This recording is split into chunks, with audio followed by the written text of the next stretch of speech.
They didn't build an empire of stone alone. They built it with gold, silence, and gardens that hid blood beneath beauty. This is not just the story of the Mughal Empire. This is the story of how paradise was constructed and why it couldn't last. Chapter 1. The Stranger from the Mountains. The Mughal Empire did not begin with a grand design or an inevitable destiny. It began with a man who had already lost almost everything. Babur was born a prince in the mountain-bound lands of Central Asia, a descendant of Timur and Genghis Khan. His blood carried the weight of conquerors, but his reality was far from glorious. By the age of 12, he inherited a fragile kingdom in Fergana. Within years, it was taken from him. Betrayed, displaced, and outnumbered, Babur became a ruler without a realm, a king defined not by power, but by loss.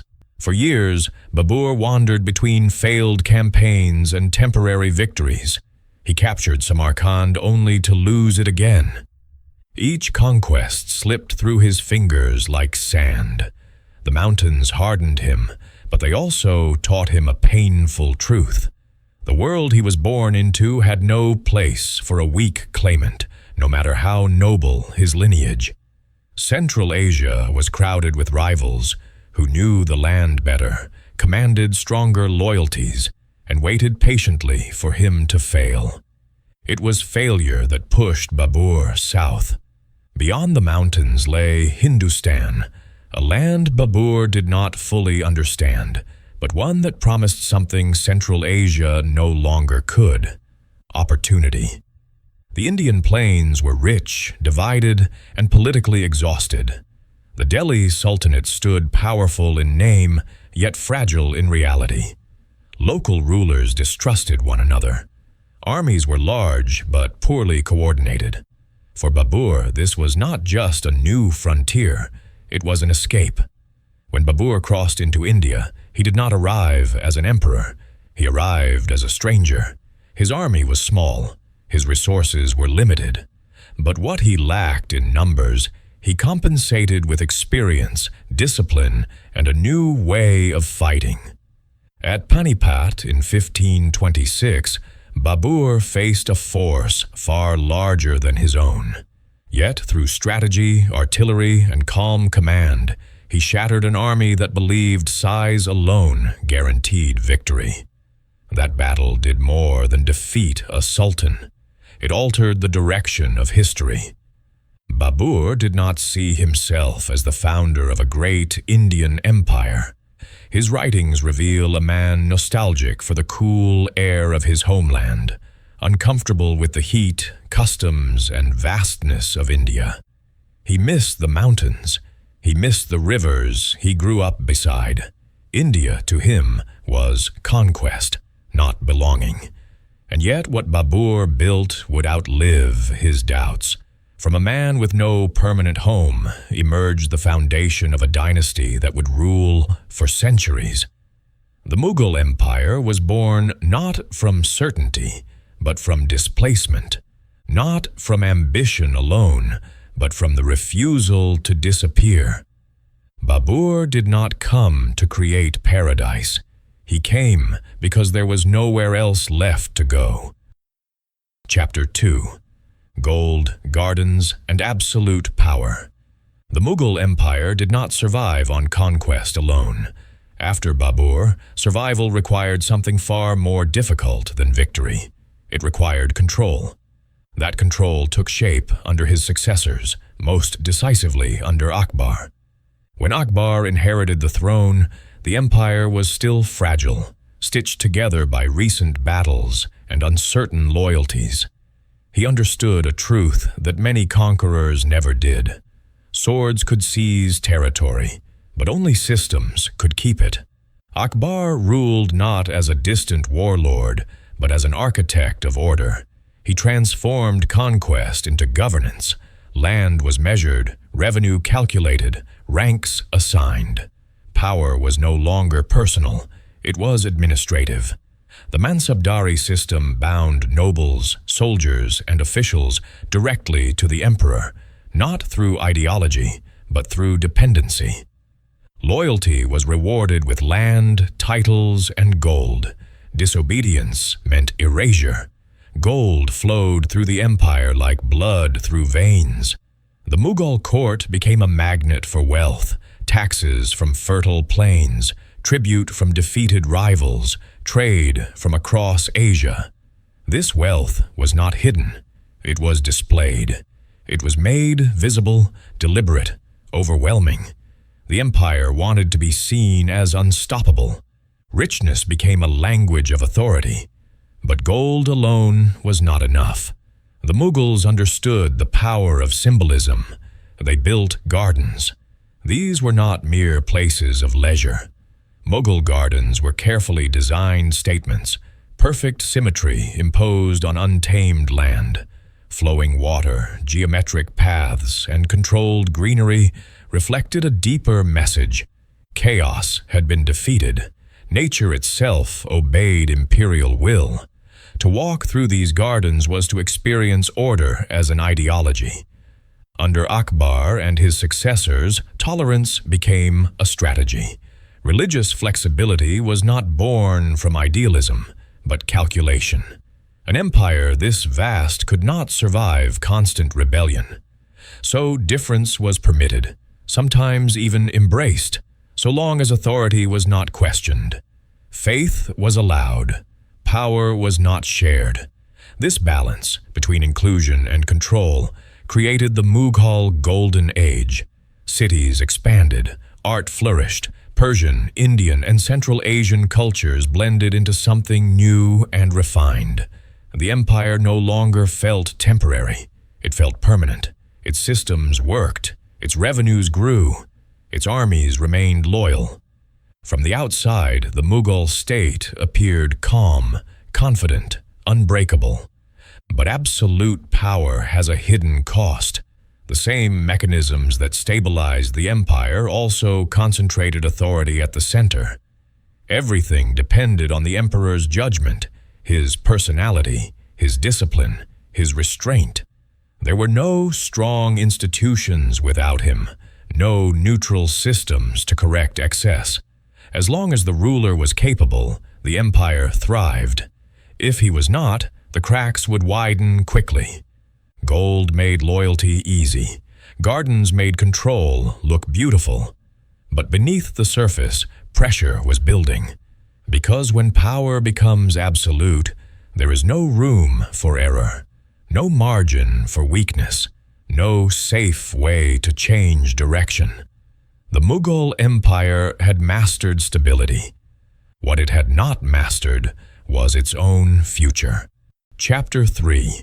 The Empire That Looked Eternal. By the time Shah Jahan came to power, the Mughal Empire no longer appeared fragile. It appeared complete. Territory stretched across the heart of the subcontinent. Revenues were vast. The court was disciplined, refined, and wealthy beyond comparison. For the first time, the Mughal state did not feel like a conquest in progress. It felt like an inheritance that would never end. Shah Jahan ruled an empire that believed in its own permanence, and permanence became his obsession. Shah Jahan understood power not as expansion, but as perfection. Where his predecessors built systems, he built symbols. His reign was marked by an unprecedented transformation of imperial image. Architecture became the language of authority. White marble replaced red sandstone. Gold leaf replaced restraint. The empire no longer needed to prove its strength through war. It would prove it through beauty. The Taj Mahal was the ultimate expression of this belief. Officially, it was a monument to love. In reality, it was a declaration of eternity. Its symmetry, precision, and scale were designed to resist time itself. It was meant to say that the Mughal Empire was not merely powerful, it was permanent. Marble was chosen because stone could decay, but marble could endure. Or so it was believed. Across the empire, palaces, mosques, and forts rose in carefully controlled splendor. Each structure reinforced the same message. Order, wealth, and divine favor were inseparable from Mughal rule. The state became a performance, and Shah Jahan its director. But permanence is expensive. The cost of maintaining this illusion was enormous. Resources flowed toward the court, toward monuments, toward ceremony. Revenue that once reinforced administration now fed grandeur. The empire was still rich, but wealth was becoming concentrated, physically and psychologically, around the emperor. Distance grew between ruler and ruled, between image and reality. The court grew insulated. Information softened as it traveled inward. Problems on the frontier appeared smaller by the time they reached the throne. Stability became assumed rather than maintained. The empire had learned to look strong without continuously testing itself. More dangerously, succession remained unresolved. The Mughal system had perfected governance, but it had never solved the question of inheritance. There was no clear law of succession, only precedent, ambition, and force. As long as Shah Jahan lived, this uncertainty remained invisible. The empire's beauty distracted from its vulnerability. Time, however, was not impressed. When Shah Jahan's health declined, the empire did not tremble immediately. It waited. Beneath the marble and gold, rivalries sharpened. Princes calculated. Alliances formed quietly. The empire that looked eternal was about to face a truth it had postponed for generations. It had built monuments to last forever, but it had never built a future beyond the man at its center. And when that man weakened, the illusion of eternity began to crack. Chapter 4. Brothers at War. The Mughal Empire did not collapse when it faced its enemies. It began to break when it turned on itself.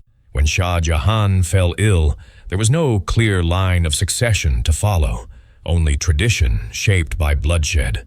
In the Mughal world, a prince did not wait to inherit power. He seized it. Brothers were not rivals in theory.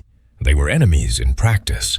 What followed was not a civil war in the conventional sense, but a calculated struggle where survival depended on speed, loyalty, and brutality. 4 sons moved toward the throne, each convinced that legitimacy would come after victory. The war between them was swift and unforgiving. Alliances shifted overnight. Promises were made and broken with equal ease. The empire's vast military machine, once directed outward, was now consumed by internal ambition. Resources that once secured borders now fueled brother against brother. Aurangzeb understood this reality better than anyone. Unlike his rivals, Aurangzeb did not rely on splendor or symbolism. He relied on discipline, patience, and resolve. He presented himself as the most morally upright of the princes, the most devoted to duty. But behind this image was a cold strategist, willing to do what others hesitated to do. One by one, his brothers were defeated, captured, or executed. Mercy had no place in a contest where hesitation meant death. Shah Jahan lived to see the result. The emperor who had built monuments to eternity was confined to a palace, watching the empire pass into the hands of the son who had destroyed his family to rule it. Aurangzeb did not dethrone his father publicly. He did something more calculated. He erased him politically. Authority changed without ceremony, without closure. Aurangzeb inherited an empire at its territorial peak and immediately pushed it further. His reign was defined by relentless expansion. Campaign followed campaign, especially in the Deccan. The empire grew larger than ever before, but it grew unevenly. military success replaced administrative balance. Control weakened as distance increased. What had once been a system built on negotiation and inclusion hardened into one built on enforcement. Aurangzeb also made a choice that altered the empire's internal chemistry. Where earlier rulers had used tolerance as a tool of stability, Aurangzeb pursued uniformity. Religious policy became stricter. Long-standing accommodations were reversed. For the first time, large segments of the population felt excluded from imperial favor. Resistance increased, not always openly, but persistently. The empire was still powerful, but it was no longer flexible. By the end of Aurangzeb's reign, the Mughal state was exhausted. Decades of war had drained the treasury. The army was stretched thin. Regional leaders had learned to survive by defiance rather than loyalty. Authority remained vast on paper, but fragile in practice. The brothers' war had crowned a victor, but it had also revealed the empire's greatest weakness. The Mughal Empire had perfected conquest. It had mastered administration, but it had never learned how to transfer power without destroying itself. And once that lesson was ignored, the cost became irreversible. Chapter 5. When the gardens went silent. The Mughal Empire had once seemed eternal. Its palaces gleamed, its gardens flowed with water, and its courts echoed with poetry and music. But empires, like seasons, change. Even the grandest gardens, no matter how meticulously planned, eventually fall silent. By the late 17th century, the Mughal Empire was a vast but vulnerable entity. Aurangzeb's long reign had expanded its borders to unprecedented reach, but expansion had come at a cost. Soldiers were overstretched, treasuries strained, and the delicate balance of loyalty that had held the empire together for generations began to falter. The brilliance of Akbar, the stability of Jahangir, and the grandeur of Shah Jahan had created the illusion of permanence. Under Aurangzeb, that illusion began to crack. As power grew concentrated in the emperor's hands, local rulers and provincial governors started to act independently. The central authority was respected in name, but in practice, it was challenged in quiet ways. Taxes were delayed, forts neglected, alliances made or broken without imperial approval. The Mughal court in Delhi still shone with ceremonial splendor, yet the empire outside its walls was fracturing. Cultural life, once the heart of Mughal power, began to fade. The gardens, so emblematic of control and harmony, were no longer tended with care. Flowing water slowed. Paths became overgrown. Marble palaces, though still magnificent, echoed emptily as the vibrancy of courtly life waned. Music no longer filled the halls. Poets and scholars who had flourished under previous rulers either died, fled, or found themselves irrelevant. The empire's beauty had become a memory, a shadow of its former glory. Meanwhile, the empire's enemies were growing stronger. Regional kingdoms that had once submitted quietly now asserted their independence. European powers, initially minor players on the coasts, began to establish trade networks and military footholds. And within the Mughal elite, factions competed for favor, creating tension and distrust. What had once been a unified force of administration and culture was now a patchwork of competing interests. The imperial family, too, reflected the empire's decay. Princes fought for position, nobles jockeyed for influence, and corruption seeped into every level of governance. The centralized vision that had defined the Mughals began to erode, replaced by fragmented authority and short-term ambition. The empire's foundations, built on trust, loyalty, and competent leadership, were crumbling. By the early 18th century, the Mughal Empire was still powerful in appearance, but the silence of the gardens spoke the truth. Nature, once tamed to reflect imperial control, had reclaimed the spaces. Wealth, once a symbol of authority, now fueled palace intrigues rather than governance. And the people, who had once recognized the emperor's majesty, were turning to new centers of power. The Mughal Empire did not end with a dramatic battle. It faded gradually, almost imperceptibly, like the quiet slowing of a river. Its gardens, which had once symbolized control, harmony, and eternity, now stood overgrown and still, a reminder that even the mightiest empires are mortal. The glory of gold, the beauty of architecture, and the order of administration could not halt time. And so, when the gardens went silent, the empire's story was complete. It remained in memory, in poetry, in fading marble, and in the echoes of a civilization that had once imagined itself eternal. If you've been captivated by the rise and fall of the Mughal Empire, imagine what other lost empires and forgotten histories await. Subscribe to Midnight Empire and step into the shadows of history, where every night a story unfolds.